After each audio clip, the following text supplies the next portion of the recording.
Como les comentaba, mi nombre es Lina María Molina. El día de hoy vamos a trabajar el tema de darle o no darle permiso a mi hijo. Esa es la cuestión.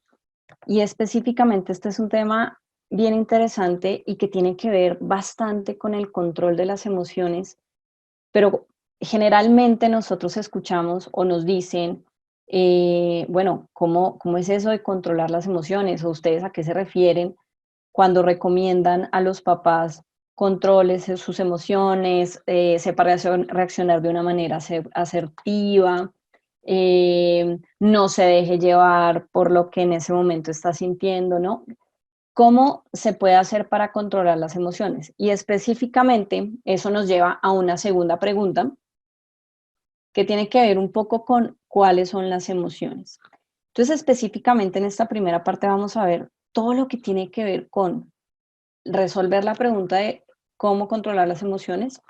En un segundo momento vamos a trabajar lo que tiene que ver con el involucramiento parental, que está absolutamente arraigado a todo lo que tiene que ver con el monitoreo parental y un par como de recomendaciones desde ahí.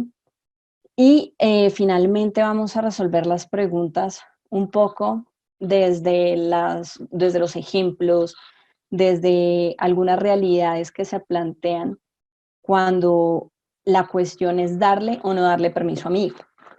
Entonces, específicamente, cuando nos vamos a la pregunta de cuáles emociones, pues nosotros nos centramos en 4 emociones básicas del ser humano y que están relacionadas con las emociones principales, ¿sí? Estas 4 emociones básicas son lo que sí o sí es la base de cualquier experiencia sensorial sensitiva. El resto ya está relacionado con sentimientos.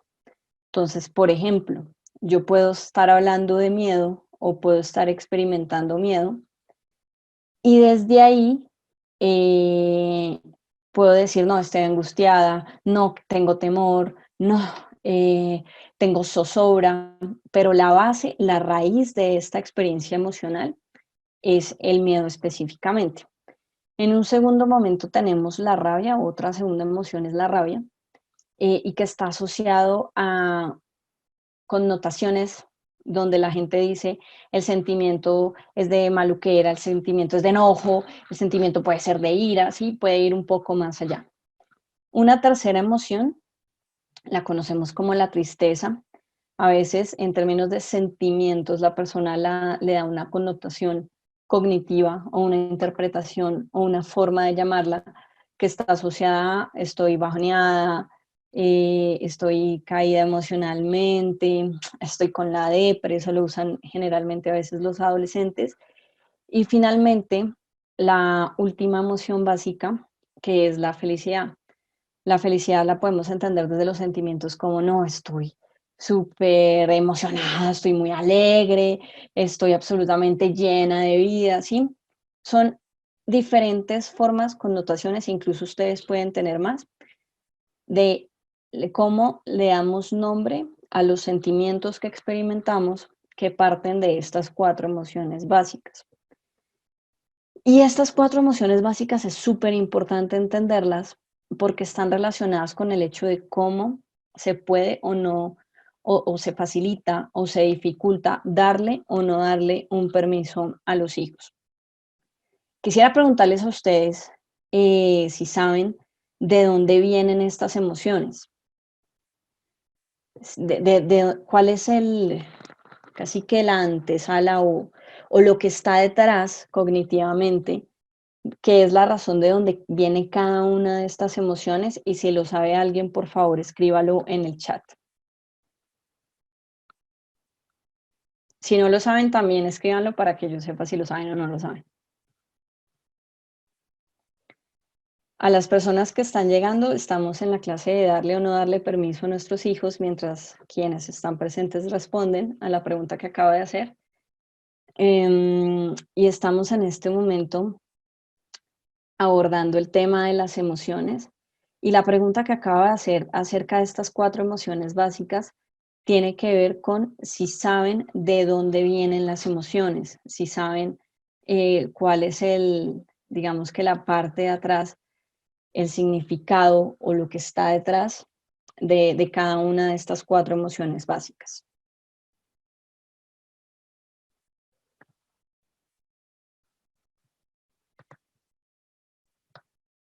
Bueno, no veo alguno que responda, entonces voy a... ya veo por acá una respuesta. Yo no. Bien, respondo a Diana y al resto.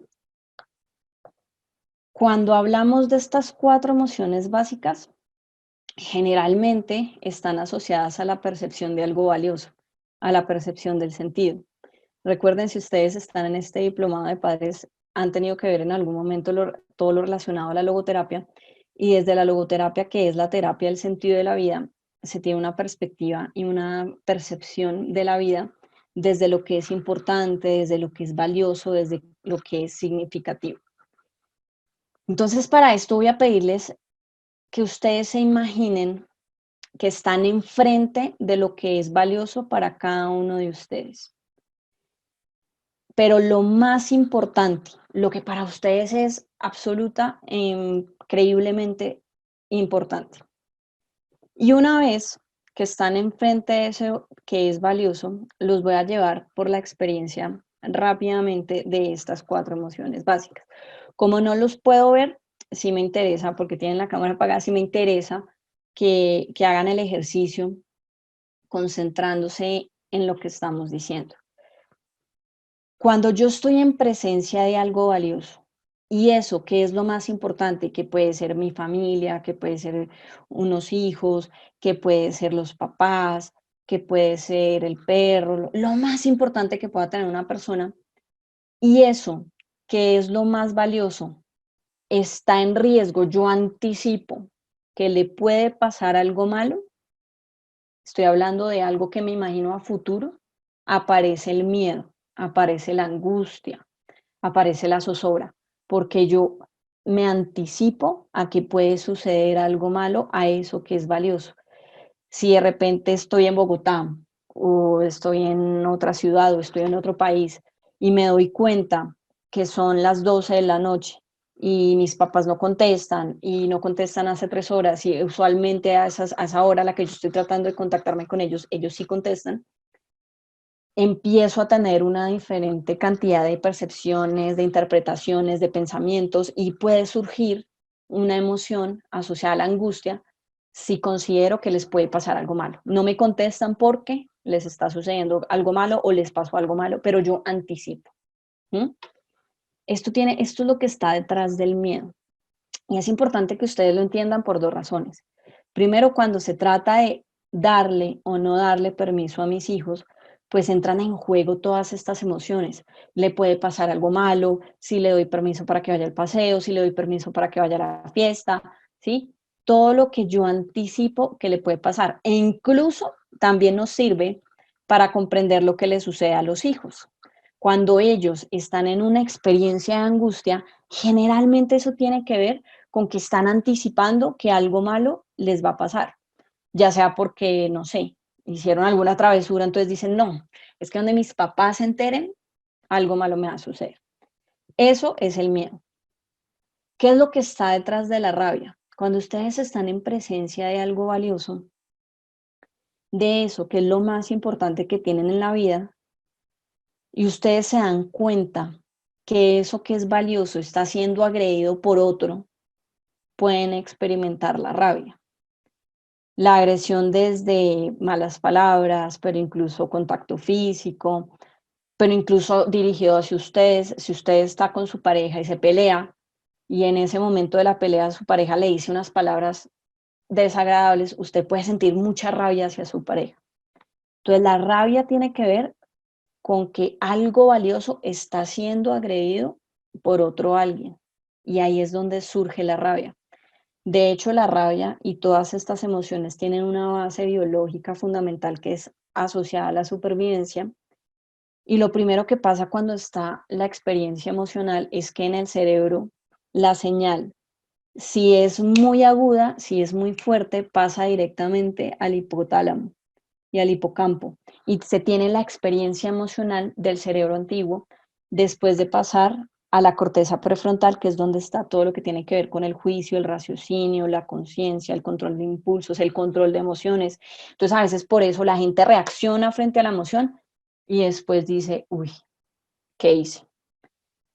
Primera emoción, miedo. Segunda emoción, rabia. Tercera emoción, tristeza. ¿Qué es lo que está detrás de la tristeza? Bien, imagínense que eso, que es valioso, eso que es lo que ustedes más valoran en la vida, lo que más quieren, un día deja de ser por obra natural de la vida. Se les va, se les curre entre las manos, como arena entre los dedos. Lo intentaron todo, lo llevaron al médico, lo hicieron. O de repente no, de manera intempestiva no supieron, un día lo tenían y al día siguiente ya no. La tristeza surge frente a la pérdida de lo valioso, frente a la pérdida de lo importante.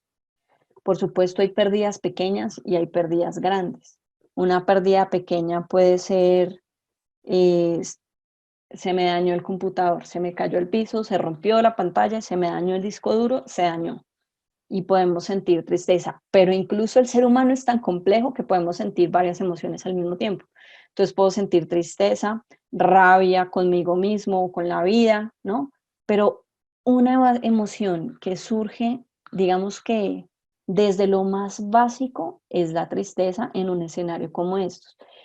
Entonces, como les decía, puede haber diferente intensidad desde una tristeza chiquita hasta una tristeza un poco más grande, lo que está relacionado con pérdidas de seres queridos, que a veces incluso cognitivamente entender ese tipo de cosas es tan fuerte que el cerebro entra en un estado de negación absoluta y la emoción de tristeza desborda la realidad que se está percibiendo, que se está viviendo en ese momento.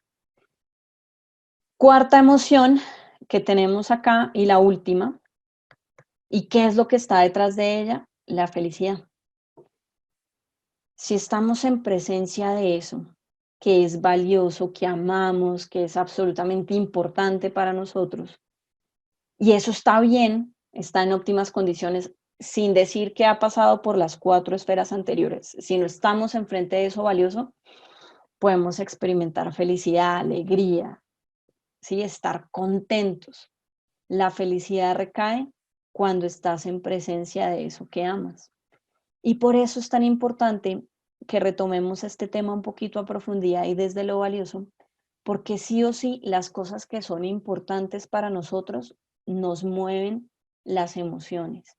El sentido de vida está súper, hiper, mega conectado con la experiencia emocional que tiene el ser humano.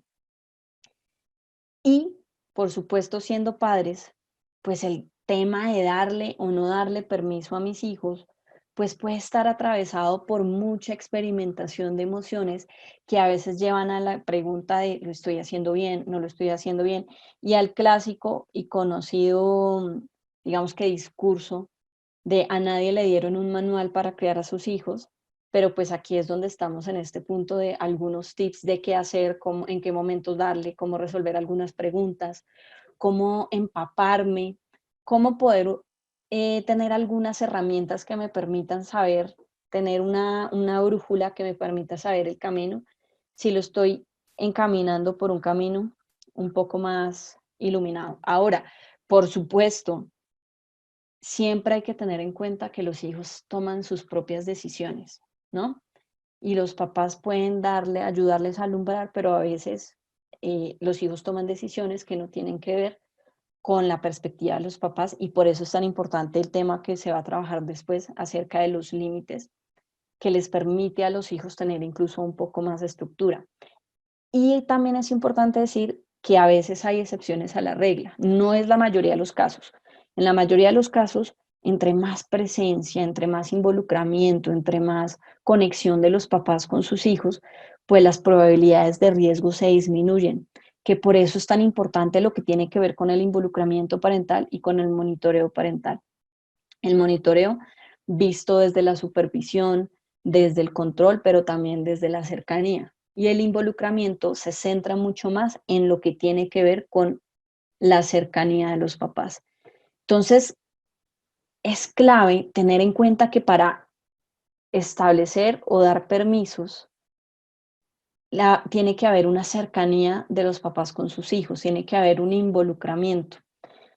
Los estudios de metaanálisis en el mundo demuestran que el involucramiento parental, y esto se demuestra no solo en los estudios de investigaciones prestigiosas del mundo, sino también en resultados como las cifras del último estudio nacional de consumo de sustancias psicoactivas de escolares publicado en el 2016 en Colombia y los que se han publicado en otros países como Chile, que además son cercanos en la región por los ministerios. En el caso de Colombia, el Ministerio de Protección Social, demuestran que entre más involucramiento parental, se disminuye directamente la probabilidad del riesgo de entrar en contacto con otras drogas, como lo es el consumo de alcohol, como lo es el consumo de cigarrillo y como lo es el consumo de otras drogas como marihuana, cocaína, ¿sí? Entre más presencia de papás, entre más cercanía, entre más supervisión, entre más acompañamiento, se disminuye la prueba. ¿Y cómo se dieron cuenta? Pues porque le hacían preguntas específicas a los chicos, tales como, tus papás saben cómo te está yendo en el colegio, y esos que tendían a responder a esas y otras preguntas con índices altos de sí, mis papás saben, sí, mis papás están enterados, tendían a ser los mismos jóvenes que tenían menos reportes de consumo de las sustancias que yo les estoy diciendo, ya sea porque no han entrado en contacto con la sustancia o porque lo hicieron una vez, pero no hay reincidencia en el consumo. Entonces, quiero hacer acá una aclaración porque estamos hablando de involucramiento parental, pero no es ser entrometidos, no es sofocar a los hijos, no es ser intensos. Es decir, el involucramiento específicamente tiene que ver con poder participar y comprometerse de lo que está sucediendo con el hijo. Ahora, ¿cómo diferencio lo que es entrometerme de lo que es participar? Si mi hijo está en una llamada y está hablando con su mejor amigo y en ese momento yo me doy cuenta que están hablando de un tema, pues si empiezo a hacer así, como a tratar de escuchar qué es lo que están diciendo, pues me estoy entrometiendo en donde no me han invitado. Estoy incluso generando fastidio porque donde mi hijo se dé cuenta que yo estoy parando oreja a ver qué es lo que está diciendo, pues de una va a generar incomodidad y va a tratar de buscar un espacio donde yo no escuche qué es lo que está diciendo. Y si ustedes se dan cuenta, de entrada esta dinámica va a generar un efecto espiral, porque en el momento en el que el hijo se da cuenta que su papá o su mamá están así, tratando de escuchar, siente la incomodidad, se aleja, pues el papá puede empezar a pensar cosas respecto a ese comportamiento del hijo, por lo tanto va a decir, esto está sospechoso, por lo tanto va a suceder lo que se conoce como profecía autocumplida, que terminas generando lo que tanto sospechas. Por eso no es bueno el entrometimiento, la sofocación, la intensidad absurda, sino lo que es participarse. Ya sabemos lo que no es involucramiento parental. Ahora, ¿qué es involucramiento parental? ¿Qué es la participación? Pues la participación tiene que ver con estar cerca, pero estar cerca desde una amabilidad, estar cerca desde una compañía sana, estar cerca incluso desde saber en qué momento me acerco, estar cerca desde tener apertura, tener toda la actitud para hablar con mi hijo e incluso tolerar el malestar de lo que implica cuando no quiere hablar conmigo. Y específicamente es importante que se haga de una manera natural.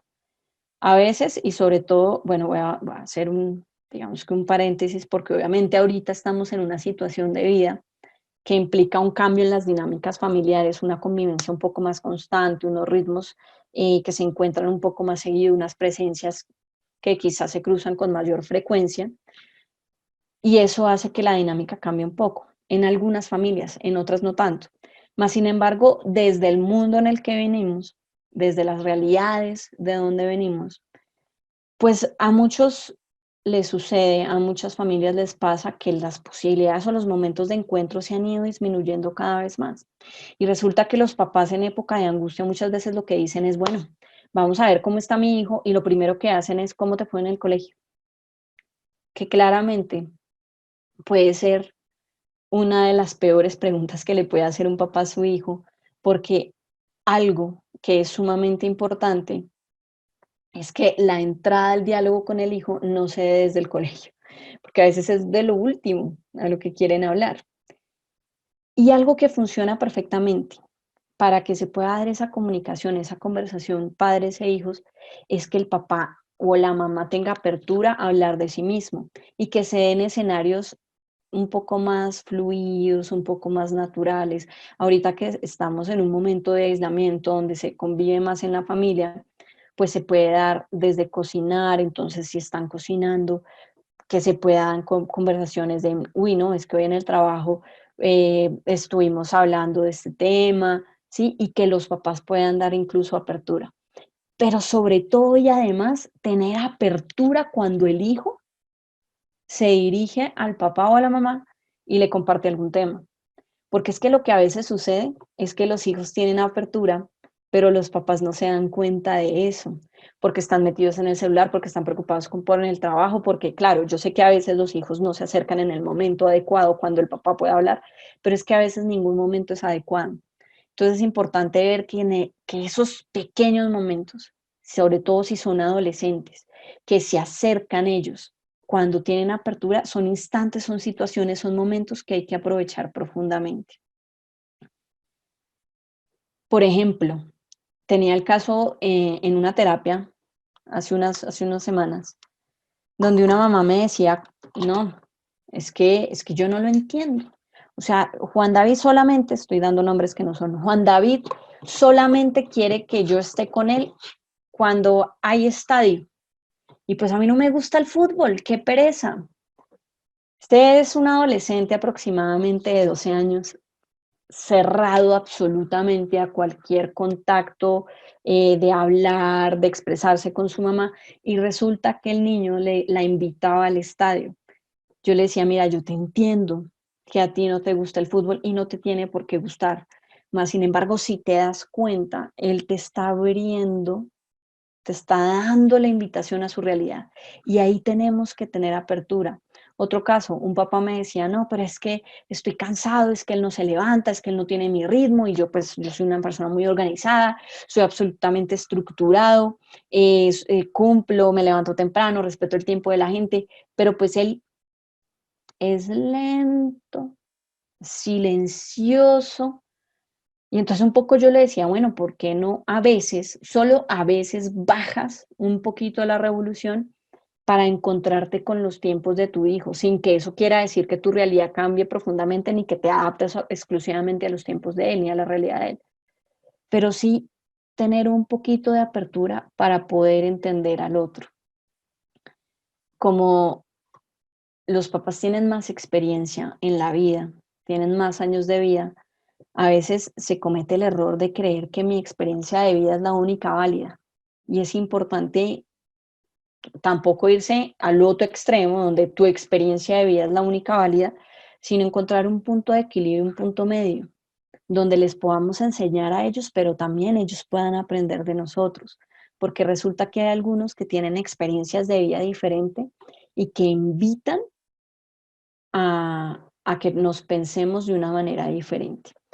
Entonces, aquí les tengo a ustedes un par de preguntas para invitarlos a pensar un poco en qué es eso del involucramiento y que tiene que ver con conocer algunas cosas que a veces son bastante profundas, pero también tiene que ver con algunas cosas que a veces decimos puede ser momentáneo, puede ser superficial o puede ser transitorio. Como lo es saber quién es el mejor amigo de tu hijo. Y quiero que se piensen y se respondan a esta pregunta de una manera honesta. ¿Y por qué digo honesta? No porque esté insinuando nada diferente, sino porque a veces, o sea, lo que los estoy invitando es a que pasen por encima del sesgo perceptivo que tienen la mayoría de los papás. Y es creerse absolutamente convencidos que son muy cercanos, que son los que más saben de sus hijos. Hay algunos que sí, pero hay algunos que a veces creen que sí tienen mucho conocimiento y desde esa percepción no son tan conscientes de esos lugares en los que pueden incluso volver a recapitular. Además, porque si tienen hijos adolescentes, tienen hijos más chiquitos, o incluso con hijos adultos jóvenes, pues estamos hablando de un panorama en el que son personas que están cambiando. Estamos hablando de personas que pueden estar pasando por una etapa de cambios constantes, como lo es la adolescencia o la niñez. Y cuando uno está en esa etapa de cambios constantes, pues resulta que el que hoy era mi mejor amigo puede que mañana no sea. Y ese mañana puede ser en un mes. Y ese hoy me gustaba tal color y puede que mañana no sea. Entonces quiero invitarlos a que se piensen en si saben quién es el mejor amigo de su hijo. Honestamente, que se respondan esta pregunta de verdad. ¿Hace cuánto no hablan de eso? ¿Hace cuánto no tienen la posibilidad de compartir ese espacio, de responder esas preguntas? Sus hijos, ¿qué tanto saben de su vida frente al tema de sus mejores amigos, por ejemplo? También es una forma para abrir y acercarse a los hijos. Si saben cuál es su color favorito, si saben ellos cuál es el color favorito de ustedes, si saben qué es lo que más los avergüenza, si confrontan esa duda frente a la respuesta de ellos. Yo creí que tu color favorito era el rojo, no, para nada, era el negro. ¿Cómo así? Hace años no es el rojo. Si saben a quién admira, quién es su héroe, quién es esa persona o persona ya sea real o personaje imaginario o de las películas o de los libros que ellos puedan admirar. Si saben ustedes qué héroes han tenido, si saben ustedes a qué persona respetan y que los inspira para vivir y para levantarse día a día. ¿Mm? Estas y otras preguntas más pueden estar relacionadas con cómo me puedo acercar un poco más a mi hijo. Y de ahí generamos una puerta para entrar a otras preguntas. Ahí sí, ya cuando haya una conversación un poco más organizada, pues le podemos preguntar cómo te fue, ay, cómo te fue en el colegio, pero que sea una pregunta incluso desde la empatía emocional. Es diferente un cómo te fue en el colegio a cómo te fue en el colegio, ¿no? Incluso la forma de realizar la pregunta cambia la experiencia del otro en el momento de pensarse en dar una respuesta. Es importante tener esto presente para recapitular en las preguntas que debemos hacernos antes de dar o no dar un permiso. Correlacionemos entonces estas preguntas con lo que hemos visto, con la experiencia emocional de los papás y que también es de los hijos. Y ojo, acá quiero hacerles una invitación muy importante. Venimos de un tipo de generación que se ha opuesto profundamente al autoritarismo, a las dictaduras en términos del rol o estilo de papás que habían en generaciones pasadas, papás que no abrazaban, que no saludaban amorosamente, como sucede en el caso de mi abuelito. Mi abuelito es un hombre de 86 años que tú lo vas a saludar y abrazar y este hombre rígido, tieso, te manda la cabeza, no dice que es una forma de saludar, ¿sí? Pero es porque viene de un estilo de crianza donde el afecto no era parte de, claro, a él también criaron en un modo, un estilo de crianza donde la consigna era la letra con sangre entra. Y a partir de ahí hubo toda una revolución de papás nuevos que dijeron, no, o sea, nos oponemos rotundamente a un estilo opresor de crianza de padres de familia. Y surgió un nuevo estilo de crianza que si bien ha funcionado mucho, también le ha hecho mucho daño a los papás de hoy en día, porque se fue al otro polo. Entonces pasamos del autoritarismo a una cercanía que incluso está denotada en algunos casos por ser el mejor amigo de los hijos, que es absolutamente nefasta para los papás de hoy en día y es nefasta porque no ha resultado o no ha mostrado ser absolutamente exitoso como lo decían los psicólogos de la época. Realmente es nefasta porque es que la amistad es una modalidad de amor bilateral. Y cuando hay una modalidad de amor bilateral, tú das y esperas recibir lo mismo a cambio. Por ejemplo, yo te cuento mis secretos más íntimos y pues también espero que tú me cuentes los tuyos o por lo menos que haya reciprocidad en lo que estamos hablando. Entonces, si me gustó alguien, pues eso se lo cuento a mi amigo. Pero pues si yo soy un papá, hay que medir hasta qué punto ese tipo de información se comparte con los hijos. Y resulta que los papás eso lo tienen claro, pero muchas veces no se lo cuentan a sus hijos, pero sí esperan que sus hijos les cuenten todo. Ahora, el peor error de eso, el peor error de eso es esperar que me cuente todo y que en el momento en que me cuenta todo, yo ya quedo con tranquilidad, porque resulta que ahí estoy cayendo en que con el hecho de contarme ya es más que suficiente y nos perdemos del resto de cosas, nos perdemos de cosas como los límites y de saber qué posición poner, porque resulta que los que ponen permisos son los papás, no son los hijos. Resulta que los que ponen límites son los papás, no son los hijos. Pero este estilo de crianza nos ha diluido un poquito la cosa, hasta el punto en que a veces vemos roles invertidos. Entonces sabemos, a veces notamos más autoritarismo en los hijos que en los mismos papás. Más papás asustados frente a, no, pero ¿cómo hago? Pero si yo le digo que no, no, pues ya no me va a querer. Y ahí está un segundo factor y es poder, lo que yo les decía, poder tolerar el malestar de lo que implica que a veces mi hijo no me quiera si le doy o no le doy un permiso, que a veces mi hijo no me quiera si tomo algunas decisiones, sobre todo si tengo en cuenta si eso funciona para su vida o si estoy viendo que quizá eso le puede hacer daño a, a su experiencia de vida.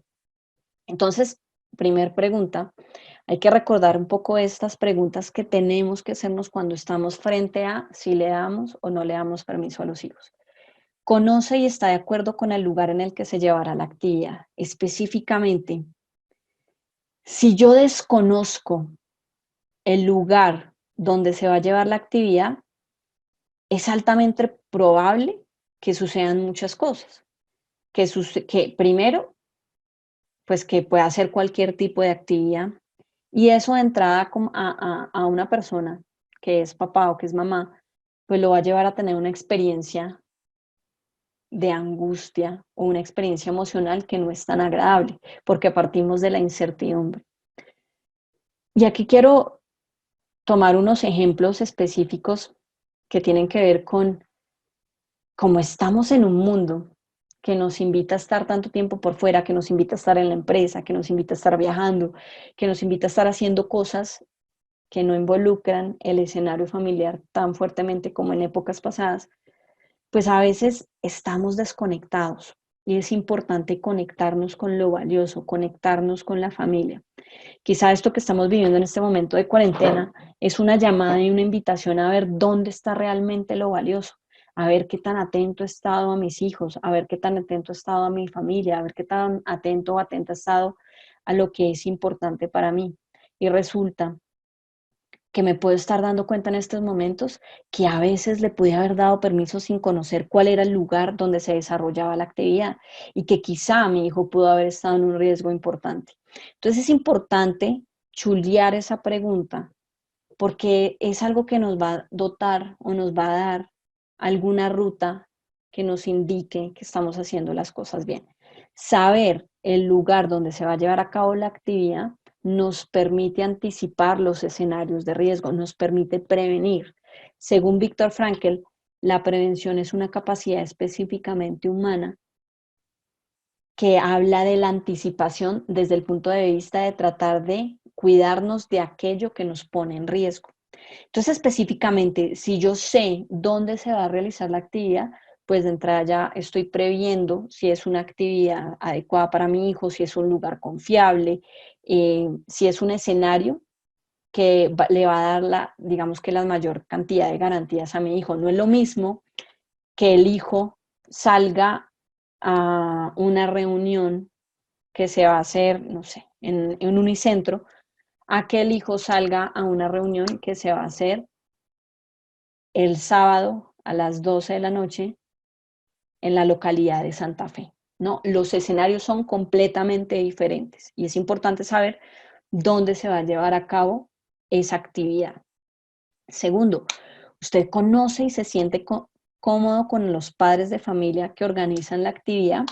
Esto ya nos ha pasado en varios colegios a nosotros, porque nosotros también hacemos prevención del consumo de sustancias psicoactivas en colegios, y resulta que nos han pasado cosas tales como, mira, em, pues es que todos los papás estamos sintonizados, todos estamos de acuerdo con que pues no, las fiestas o las reuniones de 15 o los eventos sociales pues tengan ciertos parámetros, ciertas condiciones, pero resulta que los Rodríguez, por decir algún apellido, pues no están de acuerdo y ellos siempre han manifestado pues que no, que en las fiestas de su hijo pues va a haber alcohol.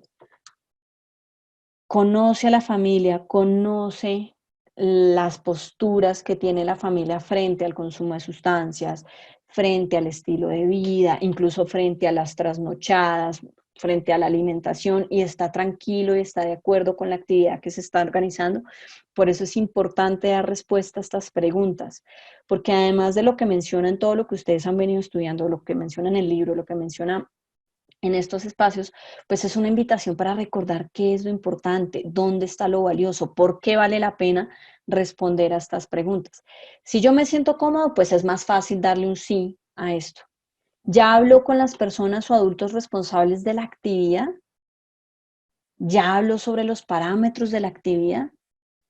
No, sí, listo, la van a hacer los González, pues la van a hacer en el club y pues no, es buenísimo porque el club tiene comida ilimitada, bebidas ilimitadas, y tiene alcohol ilimitado. Sí, eso también, eso es buenísimo porque uno no tiene por qué preocupar por nada. Ok, ¿qué implica que ese sea el escenario? ¿Qué implica que esas sean las condiciones? Oye, no, un momento, tiene alcohol ilimitado, no estoy de acuerdo. Poderlo manifestar incluso a otros padres de familia, que a veces pasa incluso por el hecho de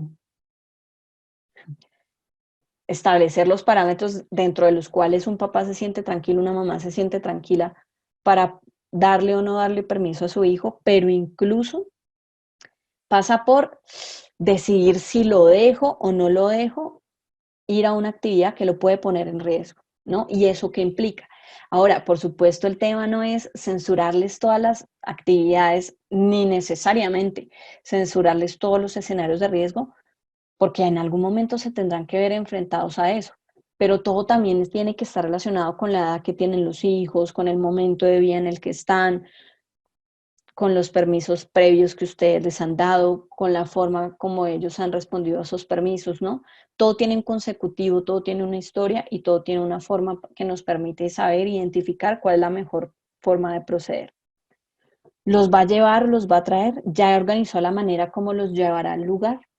Poder resolver esta pregunta es muy importante. Recuerden que a veces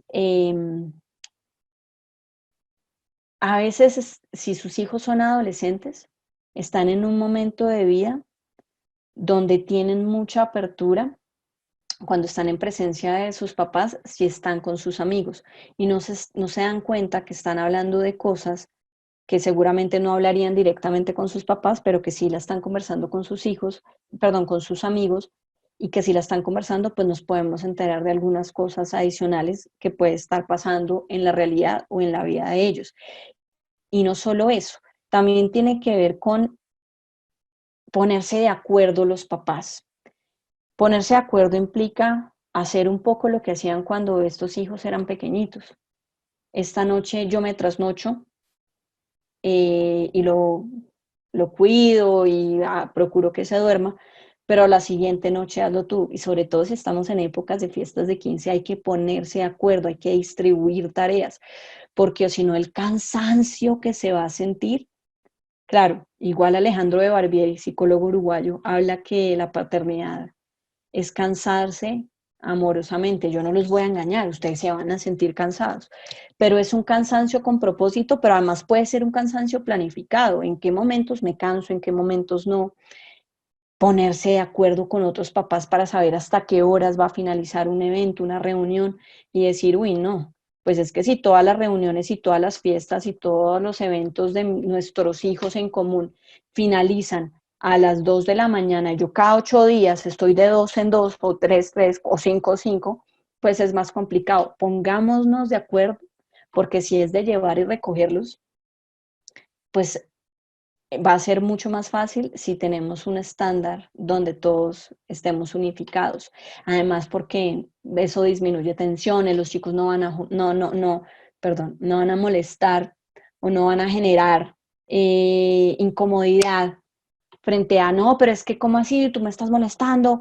La familia de Laura sí los deja hasta las 3 de la mañana y resulta que de repente se dan cuenta que todos están unificados. Y si todos los papás están unificados, pues es mucho más fácil ponerse de acuerdo en términos de dar o no dar permiso a nuestros hijos.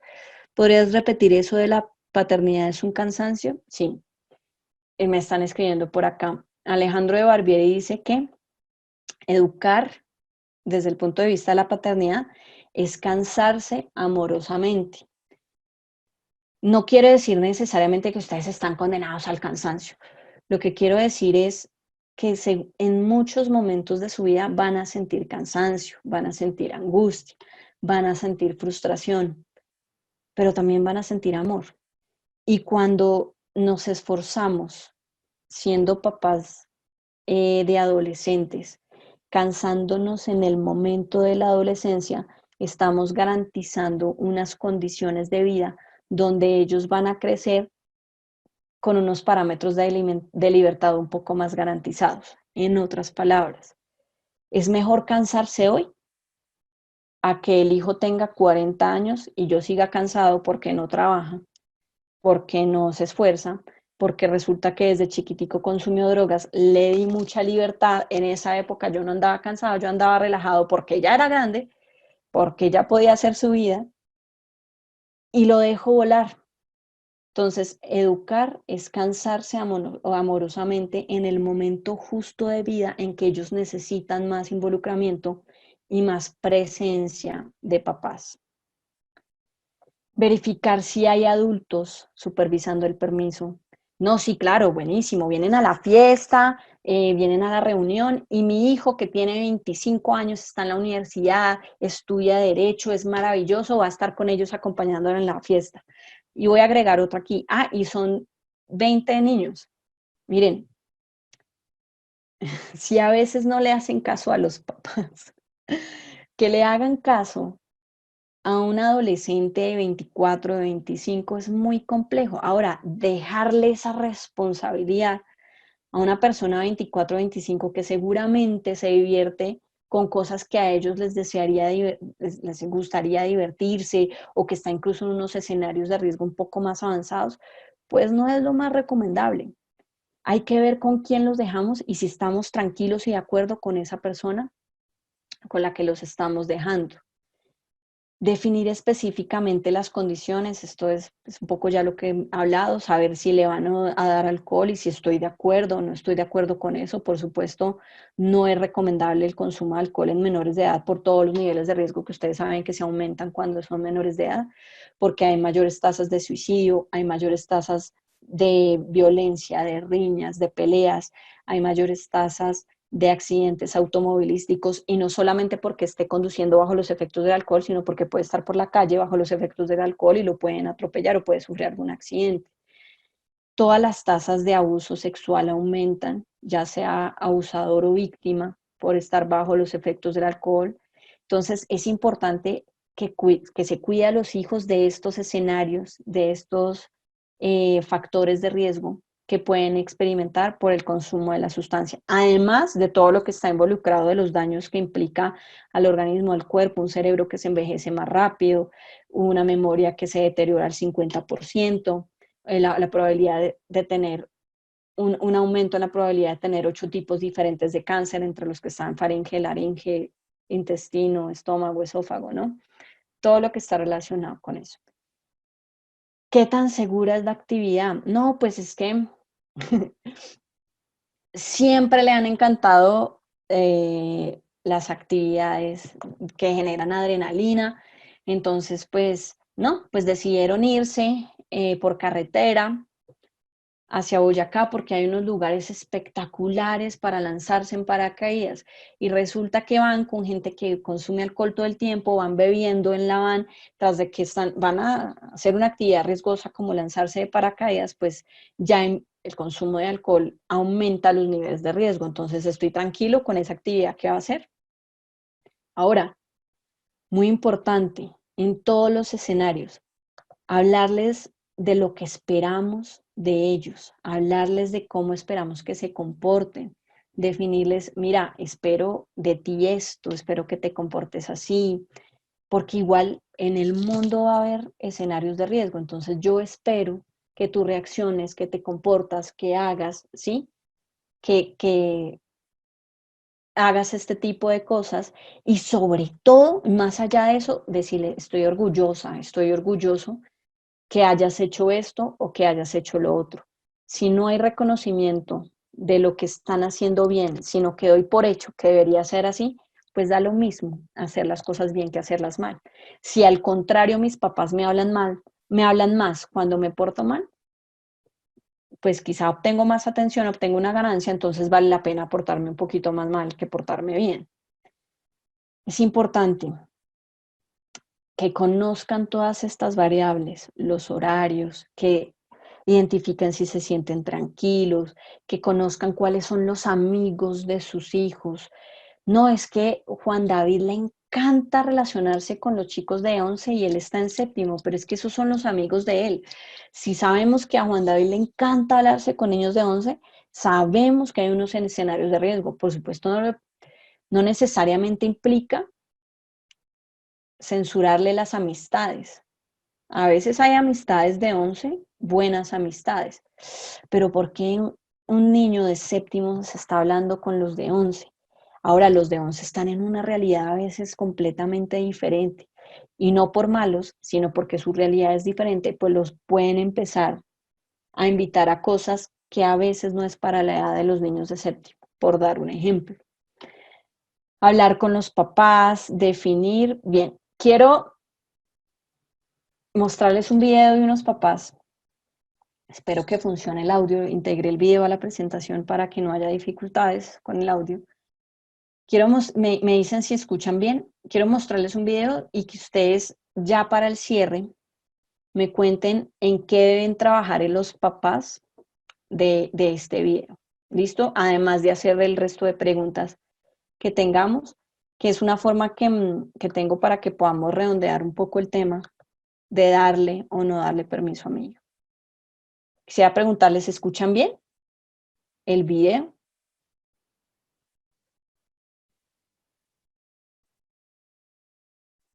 Ahí ya hay sonido, ambientación.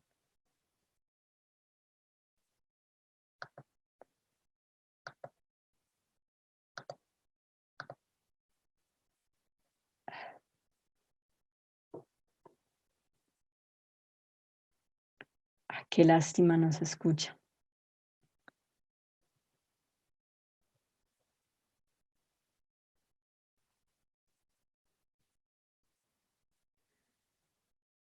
Voy a mandarles el link. Espérenme un segundito. Mientras se retoma el audio, quiero contarles que este es un video de la familia, de una película que se llama La familia Belier y los papás son sordos ambos.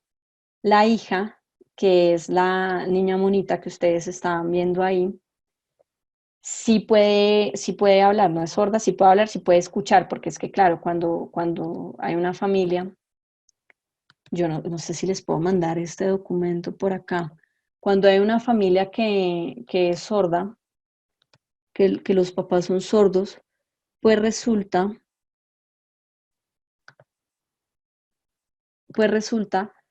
que lo que sucede con estos papás es que no pueden, así como no pueden escuchar, pues se les dificulta absolutamente articular palabras. Entonces, lo que pasa con esta niña es que por poder ella hablar, es un poco el puente hacia el mundo, ¿no? Es un poco el puente hacia poder comunicarse con el exterior y es una ficha o una persona muy importante, ya se los estoy enviando, es fundamental para su familia, para que lo puedan descargar. lo puedan ahorita ver. Pero un poco lo que muestra esto, que yo les estoy mostrando en este video y que me interesa que ahorita que lo vean, pues les voy a contar para aprovechar el tiempo porque ya es las 8:54. Pues voy a contar un poco y para la clase de límites me interesa que lo podamos abordar, pero se puede ver la interacción de los papás con ella y quiero que me respondan para la clase de límites en qué deben trabajar estos padres a partir del tema de la comunicación, del contacto con su hija, ¿sí? De la apertura que tienen, si tienen un buen involucramiento parental con su hija o cómo es el involucramiento y cómo ellos están también en un dilema de darle o no darle un permiso y ese dilema, cómo podría resolverse si no se han visto la película, cómo podría resolverse de una mejor manera. Entonces, bueno, vamos a hacerlo de la siguiente manera. Ya les mandé el video, ya se está adjuntando al chat. Como son las 8:56, pues quiero aprovechar que ustedes lo puedan ver y lo trabajemos en la siguiente clase de cómo poner límites, que identifiquen en qué deben trabajar estos papás, qué de dar o no dar permiso, qué del involucramiento parental no está funcionando y que lo podamos resolver ahí. Y quisiera abrir la tanda de preguntas, si tienen alguna pregunta, algún comentario, eh, algo en lo que quisieran profundizar.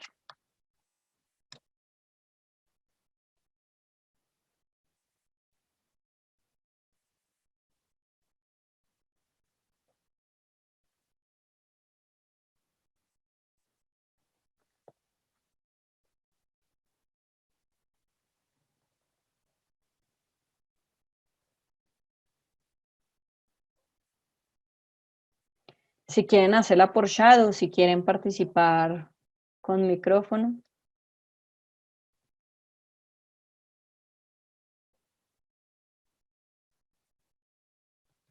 Claudia dice, si todos los papás del grupo no están en sintonía frente al permiso, Claudia, frente al permiso frente al evento, frente al permiso, ayúdame como especificando un poco eso, frente a la actividad, por ejemplo. Hay muchas alternativas. Lo primero es definir si eso siempre sucede. Hay algunos papás que son más libres, sobre todo además porque hay familias que tienen creencias diferentes y pues estamos en el mundo y es importante saber que generalmente habrá familias y habrá personas que piensen de una manera diferente y que desde ahí pues también es importante respetar un poco las diferencias, pero lo que se recomienda hacer en los casos en los que hay personas que tienen posturas diferentes, es difícil ponerse de acuerdo, pues hay que tomar varias decisiones. Lo primero es el respeto. Lo primero siempre es el respeto hacia las otras familias que piensan de esa manera diferente. Lo segundo es saber cómo es el panorama en lo que no se están poniendo de acuerdo. Si estamos hablando de una fiesta donde va a haber alcohol hacia los hijos, pues tomar decisiones y decir, bueno, si es algo que le va a poner a mi hijo un escenario de riesgo demasiado fuerte, demasiado agudo, pues decidir si le doy o no le doy el permiso. Tampoco irse al lado de nunca vas a volver a ir a ninguna fiesta, porque es que no se trata de privarlos de la vida, de la libertad. Si los papás, la mayoría, no todos, pero la mayoría están de acuerdo, pues se pueden hacer varias fiestas interesantes donde no hay escenarios de riesgo, donde no haya disponibilidad de sustancias psicoactivas, pues los hijos van a poder asistir a mayor cantidad de fiestas. Entonces, lo primero es el respeto, lo segundo es tomar la decisión, decido si puede ir o no puede ir. Lo tercero, si es una familia asequible, tratar de dialogar. Si finalmente imposible la dialogada, pues también decirle a ellos como, pues bueno, no, pues comunicar, ¿no? Mi hijo no va porque yo no estoy de acuerdo, o finalmente no pudimos llegar a un acuerdo, esto sucedió en un colegio, todos los papás de octavo estaban angustiados porque una mamá, pues era una mamá muy abierta, muy amable, muy cercana, muy amiga de su hija, y finalmente pues lo que decidió fue permitirle consumo de alcohol en la fiesta de 15 cuando había una política donde todos los papás estaban en desacuerdo con eso, y pues a la final nadie la agredió, nadie entró en, digamos, en shock con la realidad de la mamá. Lo que todos decidieron fue, no, pues nuestros hijos no van porque es un escenario que pone a nuestros hijos en un riesgo considerable, además porque los parámetros y lineamientos de cuidado no iban a ser, digamos, que los adecuados. Entonces no fueron ninguno, y pues cuando no hay ninguno, pues no hay fiesta. Entonces es tomar la decisión, es comunicar, es respetar, y es también decirle a mi hijo, mira, tú vas a esta fiesta, va a haber alcohol, tú sabes lo que yo espero de ti, y espero que te comportes así, espero que hagas esto, hagas esto, hagas esto. Va a la fiesta y resulta que se comportó divinamente, pues yo voy a reaccionar de una manera. Va a la fiesta y resulta que se comportó de otra manera, pues resulta que la consecuencia va a ser diferente. Entonces, blindarlos un poco a ellos de lo que esperamos nos da una garantía también de cómo se comportan en el mundo. Aquí vemos otra pregunta. ¿A partir de qué debemos empezar a pensar en todos los permisos? Lo pregunto porque en mi caso tengo una niña de 6 años y para mí darle un permiso para que vaya a algo. Totalmente, totalmente. Me están preguntando acá como las edades de los permisos. Miren, esto es un tema desde que están chiquiticos. De hecho, hacerlo cuando tienen 6 años, cuando tienen 5, estamos generando los cimientos para un futuro un poco más promisorio. Me explico. El estilo de crianza de papás actual, la cultura de papás que hay hoy en día, la cultura, es una cultura en la que es muy complicado ponerle límites a los hijos, definir el tema de los permisos. ¿Por qué? Por lo que les contaba un poco de dónde venimos, de la oposición que hacemos como cultura, pero adicionalmente porque los chicos están muy empoderados. Entonces resulta que son chicos que toman decisiones de qué quieren comer, de cómo se quieren vestir, de qué quieren hacer desde muy chiquitos. Y eso está muy bien porque les permite un desarrollo en toma de decisiones bastante robusto. El tema está cuando el rol se desdibuja. Entonces a veces vemos a niños de 6 años, de 5 años, de 7 años, regañando a los papás de una manera absurda, ¿no? Eh, y ahí es cuando decimos, la cosa como, la cosa como que no está muy bien delimitada, no está muy bien eh, encausada. ¿Por qué? Pues porque hay regaños que a veces, es decir, el rol del límite, el rol de papá lo están asumiendo a veces un poco los chiquitos. En cosas tan sencillas como, por ejemplo, ¿a dónde vamos a comer? Vamos a comer a McDonald's. Listo, perfecto, vamos a comer a McDonald's. Y la abuelita, ay no, yo quiero ir a comer pasta. Entonces le dicen los papás con angustia a su hija, no, hija, mira, es que vamos a ir a comer pasta. Papá, ¿cómo así? 6 años. Te dije que yo quiera comer a McDonald's. No, no alcanza a hablar bien, ¿no? No alcanza a gesticular bien, pero para regañar, ahí sí tiene toda la gesticulación. Dije que yo quería ir a McDonald's, me parece el colmo que no vaya. Y uno termina viendo escenarios donde sucede esto, y a veces la respuesta de algunos papás es, sí, hija, perdón, ¿no? Ahora, hacerlo al revés tampoco es tan fácil. Piensas en un supermercado donde su hijo de 6 años esté haciendo pataleta, usted le diga, no señor, ya más, y pase la otra persona con el crédito. Esos papás de hoy en día, el maltrato, ¿no? Entonces, es una línea muy delgada. Esto para hablar un poco de la edad, es importante siempre poner límites y definir los permisos. Ahora, hay permisos según la edad. Si yo sé que van a estar con una persona que a mí me da tranquilidad, si yo he resuelto preguntas de con quién van a estar, en dónde van a estar, qué tipo de actividad va a ser, no sé, va a estar con una tía que es confiable, va a estar con una hermana que pues da tranquilidad o con un hermano, pues va a ser un poco más manejable y me va a dar mi tranquilidad. Pero si la cosa me da intranquilidad, pues es importante también como responderse a uno mismo desde dónde surge esa intranquilidad.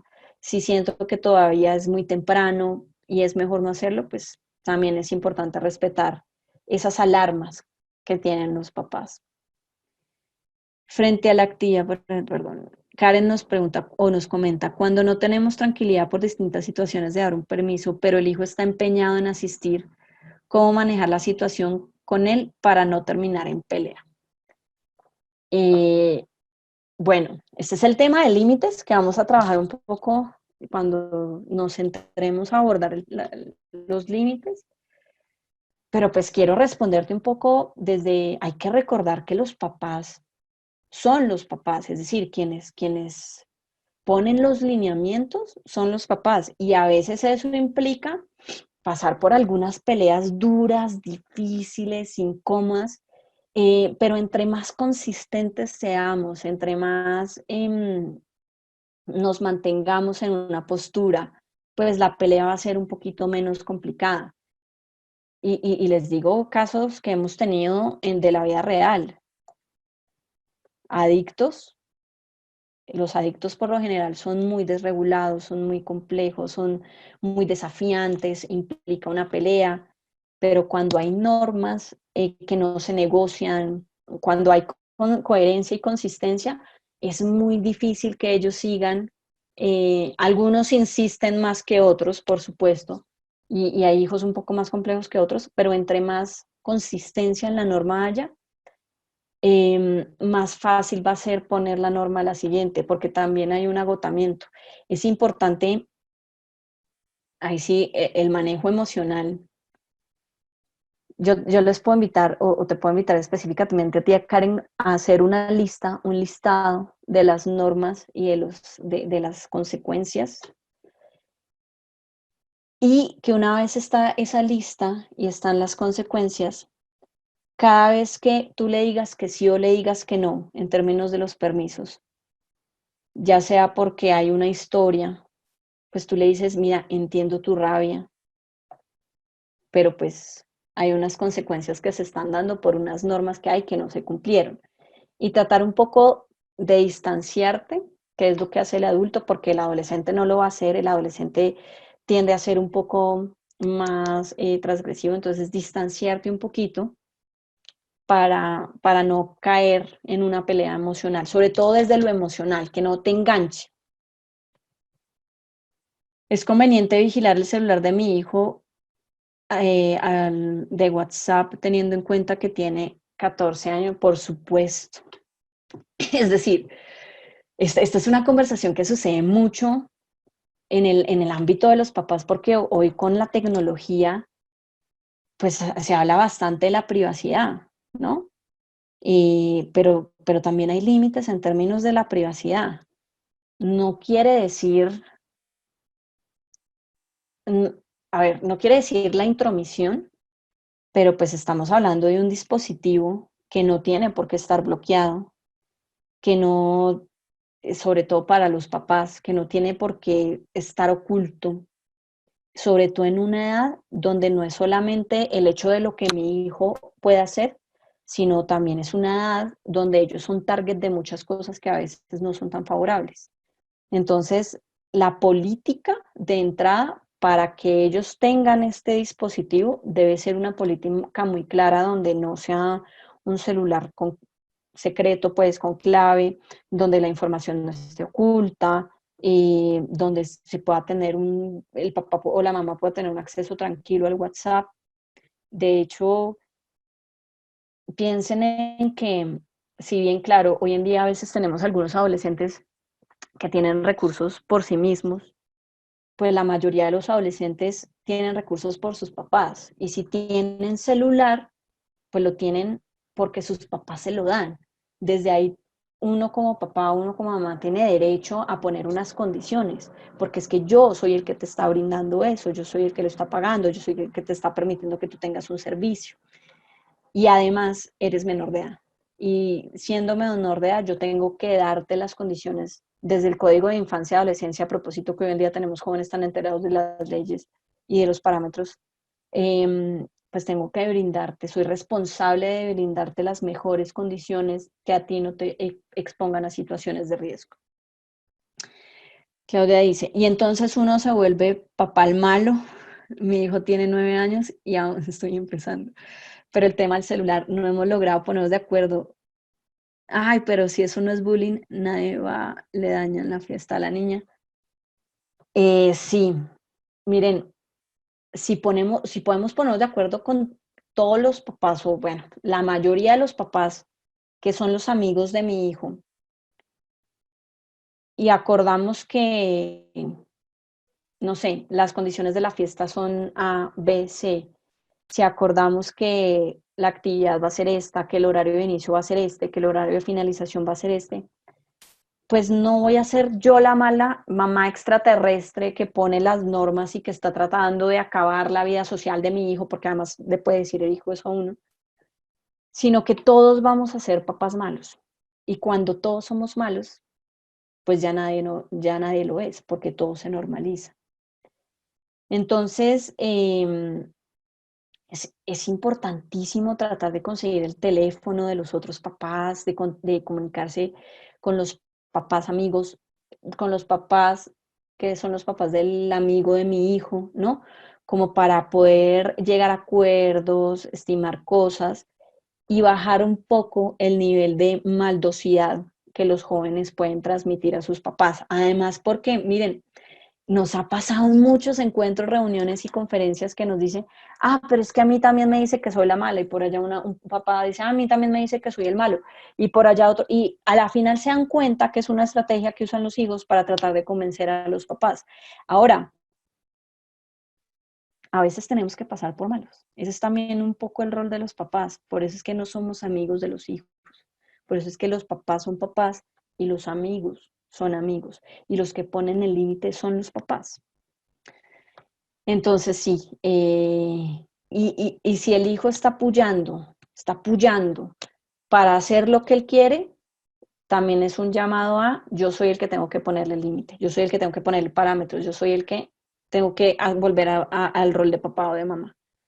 Cuando no le, Norma dice, cuando no le doy permiso a mi hijo, él siempre dice que no le tengo confianza, que debo decirle en esos momentos.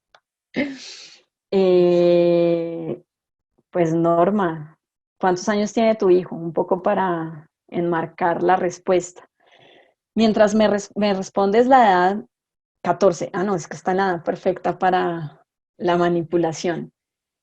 Em, los hijos van a tratar de convencerlos a ustedes. Recuerden un poco cuando ustedes eran adolescentes. Claro, el panorama es completamente diferente, porque es que nosotros venimos de una generación donde decían no y uno obedecía. Hoy en día tú dices no y la respuesta es ¿por qué? O te contraargumentan.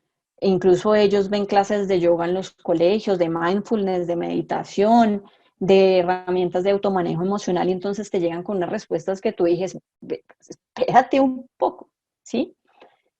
Cuando tú le dices, cuando él te dice, perdón, que no le tienes confianza, pues depende del marco. Si él se ha portado mal previamente, pues es muy difícil tenerle confianza. Si no es por eso, sino porque te preocupa, pues tú le dices, no, no es por eso, pero hay situaciones en las que yo siento que en este momento no son para ti. Sí, como con mucha tranquilidad. Eh, y a veces no hay que explicarles tanto. Ellos piden muchas explicaciones, pero a veces tú les dices la respuesta que sea y ellos salen con investigaciones, con lo que dijo el encargado de la Organización Mundial de la Salud, con el debate de la ONU, mejor dicho, y a veces caer en discusiones bizantinas no es necesario. Entonces a veces hay que llegar al punto de no. ¿Por qué? ¿Por qué no? Sí, no, dependiendo de la dinámica familiar, pero es importante también respetarse la postura de papás en términos de la posibilidad de decir que no. Y no es un tema de confianza. Quizá hoy no te lo tenga que explicar, incluso quizá hoy te lo explique, pero no lo entiendas. En unos años lo vas a entender. Norma dice, sí, se ha portado mal, pero no quiero que sienta que todo está perdido y que no puede recuperar mi confianza. Miren, es que no me quiero adelantar a la clase de límites, pero hay unas estrategias para decirle que no, que tienen que ver con la temporalidad. Entonces, hay que tener mucha claridad en las consecuencias que se ponen y en los tiempos. Si mi hijo se porta mal, yo no lo puedo castigar con 30 años de ausencia de permisos. Hay permisos exagerados de nunca más vuelve a tener, no va a volver a salir, no, hay que tener mucho cuidado en la temporalidad.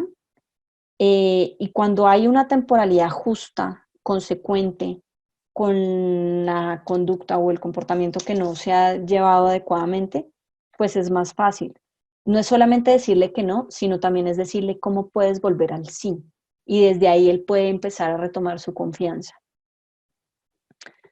En potencializamos, nos dicen, en mi caso yo no sé si está bien o mal, pero la realidad es que le doy opciones de elección dentro de lo que a mí me parece permisible.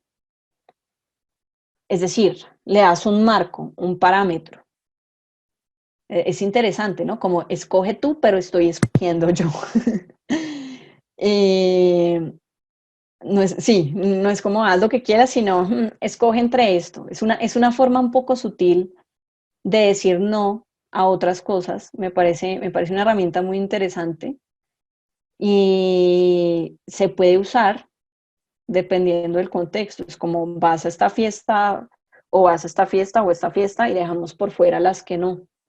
También es una forma de escoger, de marcar una forma de dar o no dar permisos. Y también es una forma indirecta de decir no a cosas con las que no estamos de acuerdo. Está bien, por supuesto que está bien. También es importante cuando hay que usar la radicalidad o cuando hay que usar las cosas un poco más directas, ser un poco más directivos, pues hacerlo. Que ellos sepan también cuando hay un no. Y quizá te ha sucedido que te han preguntado, bueno, ¿y por qué esta no? Tú puedes decir ahí, no, porque no estoy de acuerdo. Entonces ahí estás enmarcando un poco los parámetros eh, frente a los que quieres que ellos, o la forma como quieres que ellos se comporten. Estas estrategias de las que hablas no las vas a compartir. Perdóname, Karen, ¿cuáles estrategias? ¿Las de los límites? Es que sí, o sea, las puedo compartir ya, pero la idea es que las comparta un poco más desmenuzadas, un poco más desglosadas en la clase de límites, pero tiene que ver, rápidamente se las voy a decir, tiene que ver con tolerancia a la frustración, tiene que ver con claridad en las normas y consecuencias, o sea, tener muy claras las normas, muy claras las consecuencias, eh,